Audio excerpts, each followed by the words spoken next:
Hello everyone, welcome to my mini vlog. आज चाहिँ हामी दिदीबहिनी मिलेर चिउरी टिप्न आएको छौँ है साथीहरू।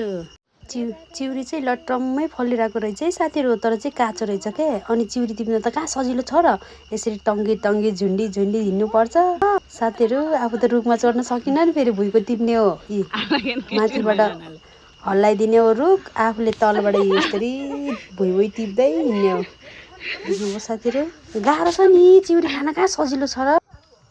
यति भयो है। अनि बहिनी चाहिँ रुखमा चढेछन्, अब त्यो अर्को रुखको झार्दैछौँ हामीले, र हामी टिप्नलाई चाहिँ जाँदैछौँ फेरि भुइँतिर। हामी चाहिँ रुख चढ्नु सक्दैनौँ कि साथीहरू, त्यही भएर भुइँमै हो टिप्ने, माथिबाट रुख हल्लाइदिन्छ नि, अनि हामी चाहिँ भुइँमा टिप्ने हो। यति भइसक्यो, हेर्नु त कति धेरै छ, तर काँचो छ नि साथीहरू सबै। अबि पसिना भुइँमा बस्नुको बेफाइदा यही छ है साथीहरू। फेरि टाउकोमा बस्ने हो नि, फेरि माथिबाट ट्वाङ ट्वाङ ट्वाङ खस्छ टाउकोमा, निधारमा, ढाडमा, कहाँ खस्छ साथी। हामीले एक झोला बनाइसक्यौँ है चिउरी टिपेर। अब चाहिँ घरतिर लाग्न लाग्यौँ।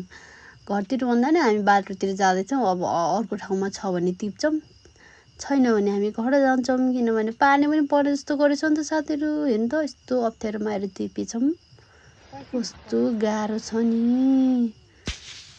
मेहनतको फल खाइदिउँ त साथीहरू, होइन त। गुलियो रहेछ नि त साथीहरू, क्या मिठो क्या।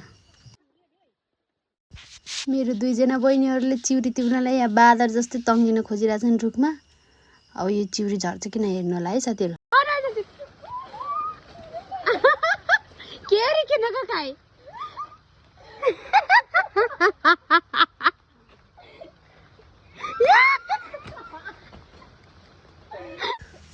भरको बल लगाउँदा पनि झरेन साथीहरू त्यो रुखबाट चिउरी। त्यसपछि हामी चाहिँ फर्केर जाँदैछौँ फेरि घरतिर। पानी पर्यो, सबैले भिजाइसक्यो पानीले। अब हामी त्यही घर जाँदैछौँ है साथीहरू।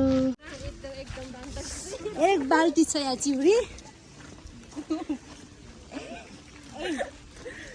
हामी चिउरी टिप्न गएको, हेर्नुहोस् गाइस, यहाँ पानी परेर कस्तो बनाएको छ।